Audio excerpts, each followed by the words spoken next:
So just recently, I was sent an incredibly interesting interview conducted with the BBC journalist Dan O'Donoghue. Now, for anyone who doesn't know who that individual is, Dan O'Donoghue is one of the few journalists who's attended the trial of the nurse Lucy Letby pretty much since it started in October last year. Now, I've had a look on the UK website, the Times newspaper website over here, but I can't seem to find this episode anywhere. But it was listed on the Irish Times, and I'm going to share this with you now. As I say, it's an incredibly interesting interview as we wait for the verdict concerning the case of Lucy Letby. A nurse accused of murdering 7 babies and the attempted murder of 10 others has pleaded not guilty at Manchester Crown Court. After a mammoth 9-month trial, the jury has finally been sent out to deliberate in the case of Lucy Letby. The 33-year-old nurse has been accused of murdering 7 babies and attempting to kill 10 others while working at the Countess of Chester Hospital in Manchester. Letby, a nurse on the neonatal ward who was in her mid-20s at the time, has denied all charges. In this episode, I speak to BBC journalist Dan O'Donoghue, who has been attending the trial in Manchester Crown Court every day since it started. He explains the prosecution's case, the defence put forward by Letby's team, and what the jury must now decide. The prosecution called the former neonatal nurse a liar and a murderer. This is in the news from the Irish Times. I'm Bernice Harrison. Today, the Lucy Letby trial, the death of 7 babies in a Manchester hospital. Dan, this trial started last October in Manchester Crown Court and it was expected to last 6 months, but it finally wrapped after 9 months, with the jury sent out to deliberate earlier this week. What charges has the jury to consider? So Lucy Letby is standing trial accused of the murder of 7 babies and the attempted murder of 10 others at the Countess of Chester Hospital between June 2015 and June 2016. Now on the indictment there are 22 charges and they number more than the alleged victims in this case because Miss Letby is alleged to have attacked some of the babies on more than one occasion. What methods do the prosecution say were used by Letby to either murder or attack these very vulnerable babies who are often premature and some very ill? So there's a combination of different ways that the prosecution say. The most common one that has been alleged is this thing called air embolism. Now, basically that means an injection of air, usually into a child's kind of IV line. This is the line that runs down from, say, like a drip bag or a feed bag. So the injection of an air bubble into that, and that would then go into the bloodstream of one of these children and cause all sorts of problems. Another way that this method could be done is kind of a lot of these premature babies, they have these things called nasogastric tubes, and that basically means a tube that runs down into a child's stomach just to help with feeding. So again, it'd be kind of putting air into one of those tubes. All the methods that the prosecution say we use was that in some instances they say that she force-fed some of these children milk. And in a couple of cases, they don't kind of explain the detail of what actually happened, but they say she kind of assaulted some of these children, sometimes with medical tools. I mean, there was a particularly harrowing day in court where we heard one of these children, they were found in post-mortem with a bruising and an injury to their liver. And the pathologist had said he'd only seen this level of bruising in a child that had been in a road traffic collision in the past. So that just gives an idea of the severity of some of these injuries. And finally, there was 2 cases where children were found to have had synthetic insulin. So that means insulin not naturally made by the body had been added into their bloodstream. Lucy Letby sat impassively in the dock as the prosecuting barrister, Nick Johnson KC, told the court that there had been a poisoner working at the Countess of Chester Hospital. Now, these deaths, as you say, happened between 2015 and 2016. So when were suspicions first raised in the hospital that something sinister might be going on? So suspicions were first raised actually as early as the end of June 2015, now after the death of 3 children and the near death of another.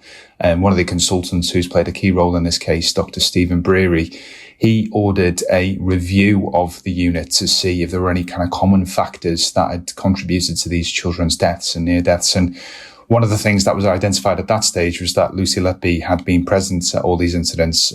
But at that stage, Dr. Breary said himself that he had dismissed this and said, not nice Lucy was his words. So at that stage, it was just something that was noted, but it wasn't really fully investigated or looked at, really. Now, at the time, Lucy Letby, she was a very young nurse. She was only in her mid-20s. When was she first arrested in connection with the deaths? What happened then? So her first arrest, we have to fast forward a couple of years ahead. Cheshire Police first got involved in kind of mid-2017 in this case. And after a very lengthy and painstaking review, which interviewed thousands of people, thousands of documents, they eventually got to a stage of arresting Miss Letby in July 2018 at her home in Chester. They arrested her at 6 a.m. And took her to a police station where she was questioned for a number of hours. She said when she was in the witness box that this whole experience has since given her PTSD, and she's been on medication ever since this first arrest.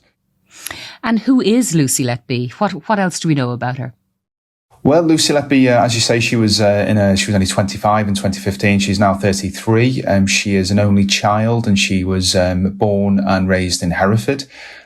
She said from a young age, she always wanted to work with children, and she went on to study A-levels, which would enable her to go on to do a nursing degree, which she took up at Chester University in 2008.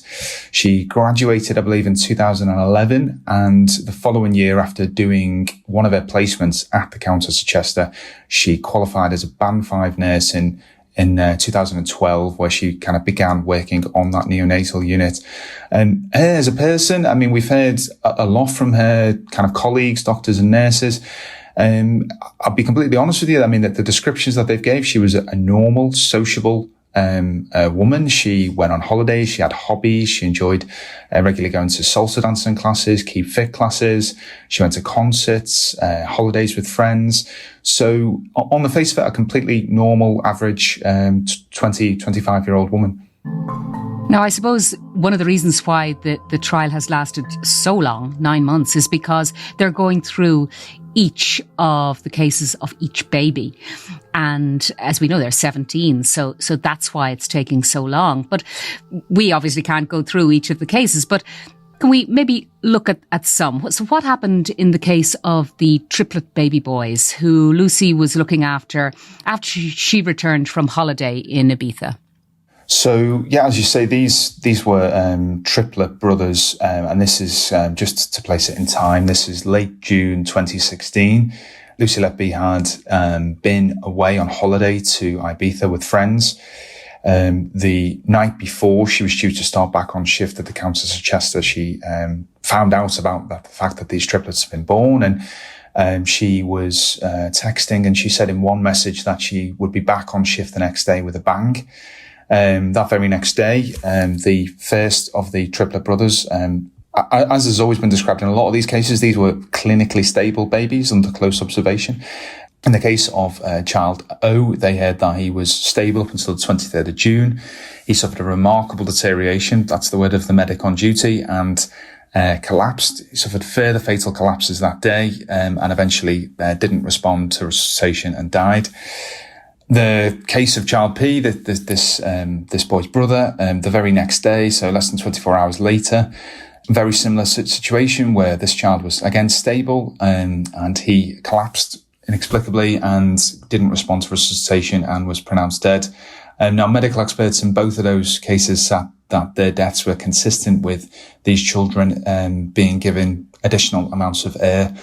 I think, these two cases really, they were described by one of the consultants he was a senior consultant at the hospital. He's since retired, a man called John Gibbs.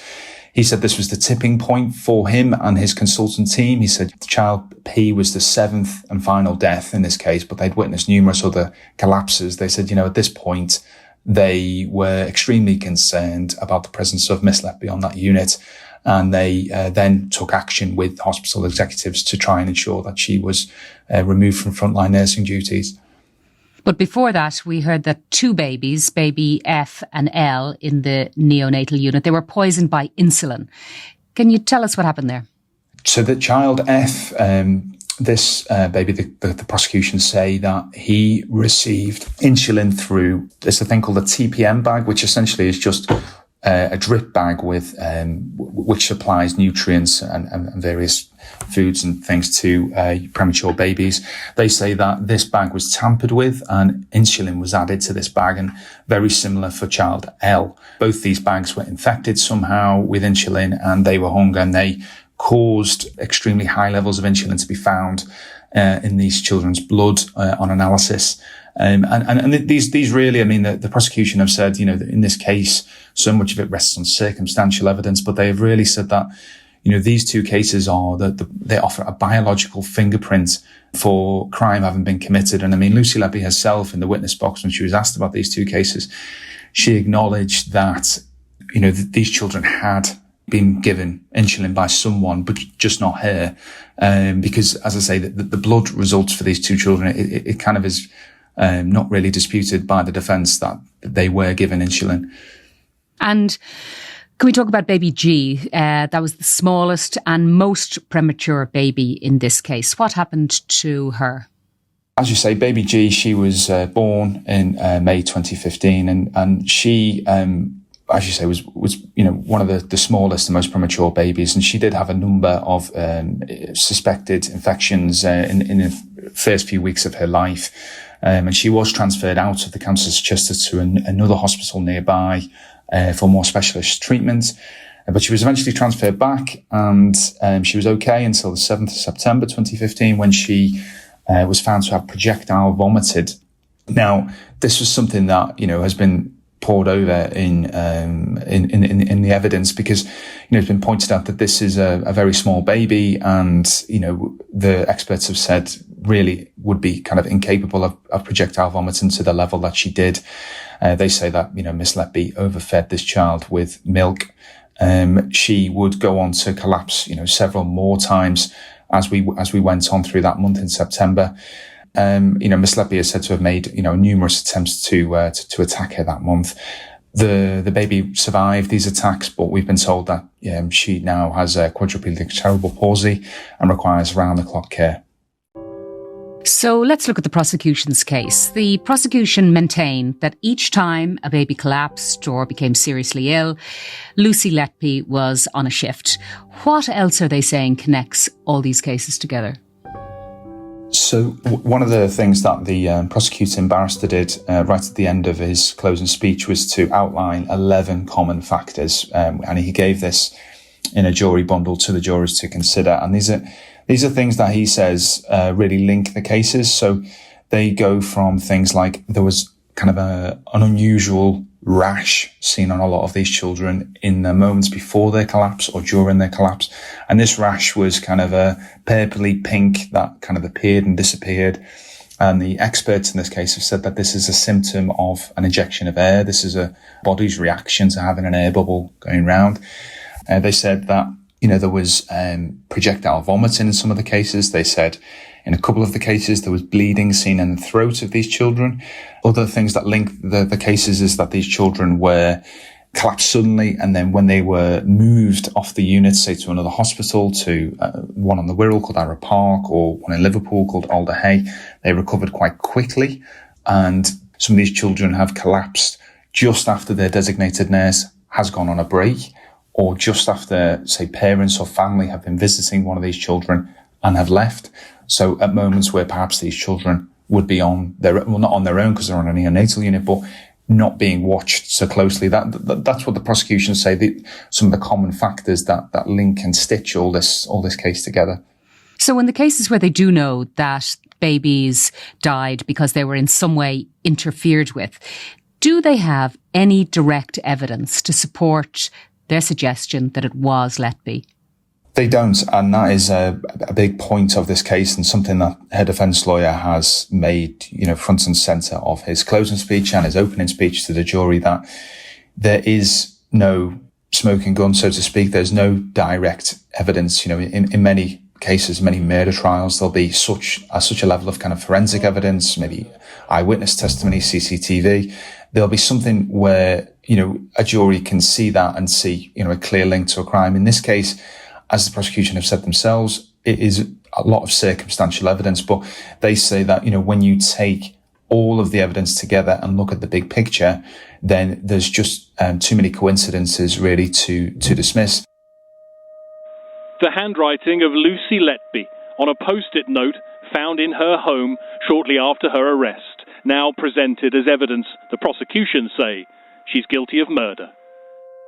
Prosecution has also shown the court notes written by Letby and some diary entries which were found in her home. What did they say?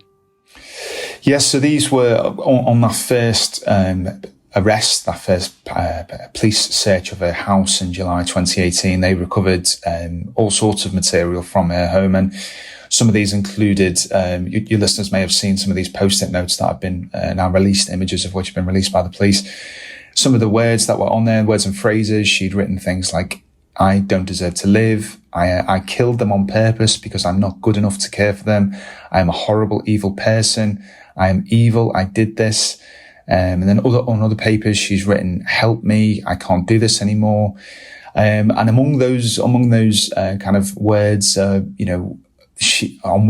vividly remember actually one piece of paper on which she had repeatedly wrote the names of her two cats, Tigger and Smudge, written their names repeatedly all over it. And amongst those, there was names of staff members of the hospital. There was names of some of the children in this case. It was quite a moment in court, to be honest, when these images were shown to the jury. And the prosecution also went through her social media searches. They did, yes. Again, this forms what they say is part of the wider package of circumstantial evidence. So they have shown that on numerous occasions, Miss Letby, and sometimes separated by months and years, Miss Letby made searches for some of the parents of the children in this case. Now, the prosecution says she was regularly checking in on these people, almost kind of just out of a need to check in. I think the prosecution described it as quite voyeuristic, to be honest, and said, that she was wanting to see the impact of her crimes on these families. Now, the defence completely disputed this and pointed out that, in addition to these parents, she searched for many, many, many people who are not connected with this case, just in her day-to-day life. She said when she was in the witness box that social media searches was just something that she did. It was a habit of hers. She would meet someone, not even, know them that well, and she would just have a little look and a nose on Facebook, really, to see what they were like. So this is something that has been given reasons either side, and it's a difficult one for the jury to weigh up and decide on, really. Has the prosecution identified any motive? They have not directly given a motive. They've made a couple of suggestions. They have suggested that Lucy Letby enjoyed, I think their phraseology was playing God. They said she was someone who liked to be in control of the situation, and she enjoyed the fact that she was causing these collapses and having that knowledge of what had actually gone wrong and what contributed to this. I mean, there was some other suggestion as well that, one of the witnesses in this case is a doctor who cannot be named for legal reasons, but there was repeated suggestion that Miss Letby had some kind of infatuation with this doctor, and they would regularly talk over social media. And there was a suggestion that perhaps she had caused some of these collapses in a bid to get his attention, as sometimes when he was on the unit, he was in different areas of the hospital, and when one of these children were to collapse, he would sometimes have to respond. So that was another suggestion made. But no, there's not been no outright reason given for why she's allegedly perpetrated some of these acts. Dan, you've mentioned some aspects of the defence during the trial, but what specifically did the defence say about the notes that were found in Lucy Letby's house? Which said, I did it, and I'm a horrible, evil person. The explanation that they've given for these notes is that they have painted the picture of what Miss Letby was going through at this time. Just to give context, she said that she doesn't remember exactly when she wrote these notes, but she said she wrote them at some point between kind of July 2016 and before her arrest in 2018. Now, immediately after the triplet brothers that we spoke to about earlier, the week that followed, she was moved into a clerical role and away from her frontline nursing duties. And this is someone who, really from everything we heard about her, she was someone who was passionate about nursing, and this brought a lot of anguish to her. That her job was a major part of her life. And she was moved to this administrative role away from, as she said, all of her friends, and she described them as her family, her nursing colleagues. And she was given essentially a desk job in another part of the hospital. Now, on top of that, she had various questions being asked. She at this stage, she knew of, allegations that were starting to swirl about her in relation to some of these children. And she also said that she was instructed at this time not to talk to other people about what was actually going on, because when she was moved into this clerical role, it was said in a staff-wide email that she was being moved to be trained in a different area. And that was just a bit of a cover, because at this stage, she was moved, as I say, because these consultants were concerned about her presence. So that was the background, really. And the defense say that, she just, wrote these things down, never to be read. They said it was just more an outpouring from her, really, to try and get things off her chest. And she'd written things like, I am evil, I did this, because they say, well, the allegations that were swirling, she felt they were evil allegations that were being said about her. And it got her into such a state that, she felt perhaps, she was evil. Maybe she was incompetent. Maybe something had happened that she had contributed to these children's deaths. And, in the witness box, she said, the pressure of this situation, it led her to consider suicide at one stage. So she basically said that she just wasn't in a very, very good place mentally when all these allegations were being levelled at her. Now, the defence have also sought to paint a larger picture about the NHS. They say that the ward was understaffed and it was unsafe. What evidence did they have to support that? So I think they have gone through during, we've heard each case in turn. Every child has been gone through in turn, and we've heard about the care in each case. And her defence lawyer, Ben Myers, KC, has had a chance to pick out and pull at certain things. So I think in the case of one of the children, it was pointed out that the mother in that case, she was left for 50 hours after her waters had broken, and she wasn't treated, and she contracted pneumonia. Her child contracted pneumonia. There was one instance where a mother had said she had seen a scene of chaos in the emergency room when they were trying to respond to her child, and she saw one of the doctors sat outside the main neonatal unit, apparently Googling how to do basic procedures. There was also a defence witness that was called, a plumber, who had responded to various calls to the hospital, and he testified that there was all sorts of issues with sewage in the hospital, that constantly sewage would pump into sinks in the neonatal unit. So there was a comment about, the maintenance of the building. Yes, staffing levels was an issue. Sometimes we heard how certain pieces of kit perhaps weren't on hand and available. There was different pieces of equipment weren't there on hand. So this is stuff that, has been teased out throughout the whole trial, really, that perhaps the hospital didn't have the adequate staffing or facilities. Letby has also accused senior doctors of mounting a conspiracy against her to mask failings in care, presumably their own personal failings in care. How was this explained in the court?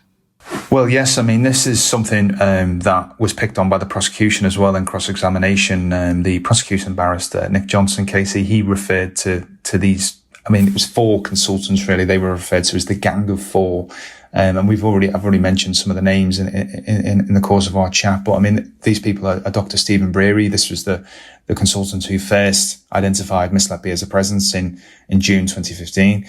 There was Dr. Ravi Jairam, is someone who's given evidence quite a lot during this trial, and he is someone who also, like Dr. Breary, had concerns about Miss Letby throughout this period.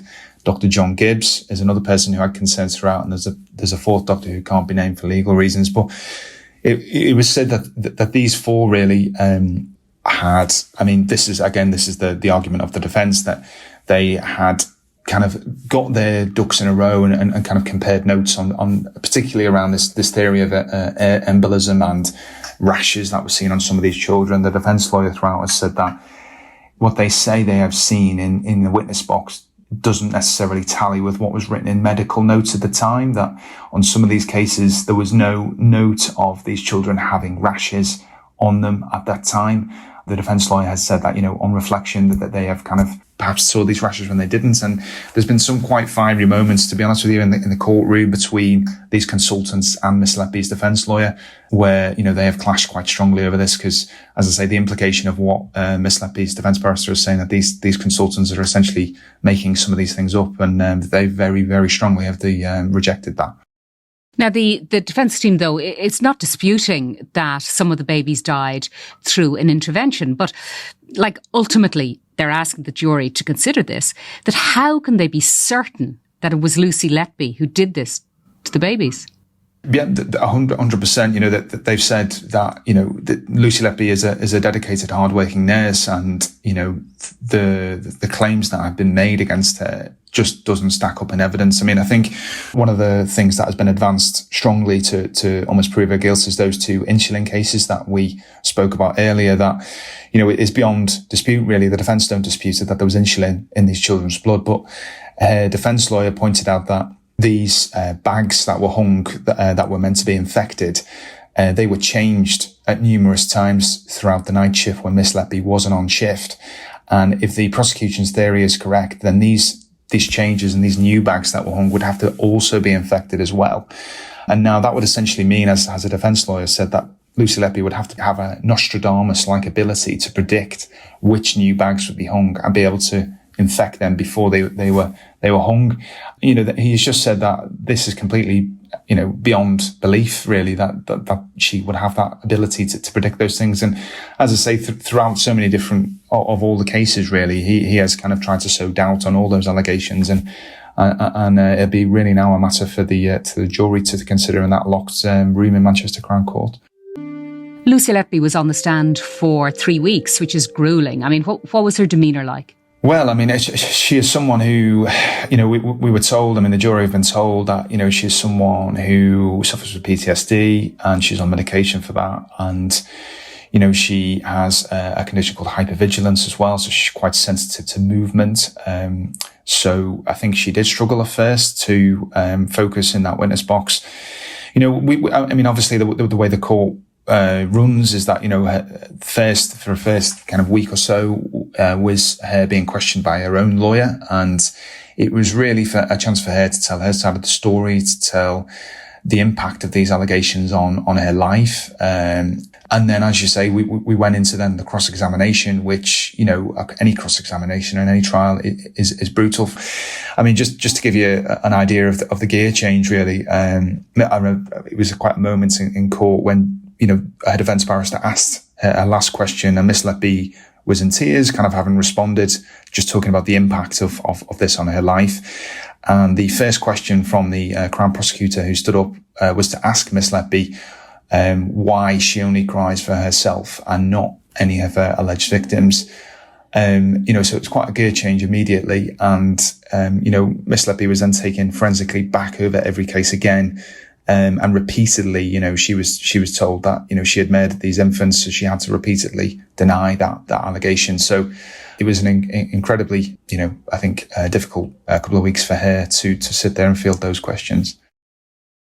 Breaking news now, because the jury in the trial of former neonatal nurse Lucy Letby, it's been sent out to consider its verdict. So earlier this week, the jury was sent out to deliberate, and the judge was very clear. He asked them to deliver unanimous verdicts on each of the 22 counts on the indictment.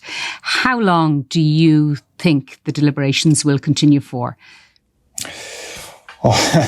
It's very difficult to say, isn't it? I think with any jury going out, it's difficult, and I think especially a case as complex and as lengthy as this. I thought it was quite telling the other day that one of the questions that the jury came back with was to ask the judge if they could have copies of his summing up in relation to each case. And they were told no, as, obviously it's very important for them to go back over all the evidence and consider everything. But, we're talking, months and months of evidence here, just to give you an idea, with each case, there's kind of 600 slides in each case that the police have kind of minute by minute broken down. With each single slide, there's various documentation that supports it. So I mean, I honestly couldn't say. I mean, there's some people thinking a week, 2 weeks, 3 weeks. It's really too difficult to say, really. But we'll have to wait and see. Dan, thanks very much. Thank you. That's it for today.